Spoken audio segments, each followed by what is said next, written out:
যখন ক্রিকেট খেলার টুর্নামেন্টের ব্যবস্থা করা হয় তখন পাবলিসিটি করা হয়, মাইকিং করা হয়, টুর্নামেন্টের দাওয়াত দেওয়া হয়। যখন কেউ মেলার আয়োজন করে, মেলা মাইকিং করে, লিফলেটিং করে, ব্যানার করে, পোস্টারিং করে মেলার দাওয়াত দেওয়া হয়, ফুটবলের দাওয়াত দেওয়া হয়, ক্রিকেটের দাওয়াত দেওয়া হয়। এবং কি ইন্স্যুরেন্স ব্যাংক যদি কেউ খোলে, সে বিভিন্ন মিডিয়া ইলেকট্রনিক্সের মাধ্যমে সুদের পক্ষে দাওয়াত দেয়।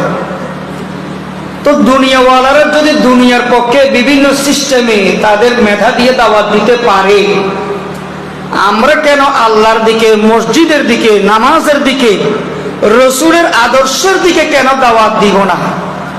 এটা নবীওয়ালা কাজ, এটা পয়গম্বর।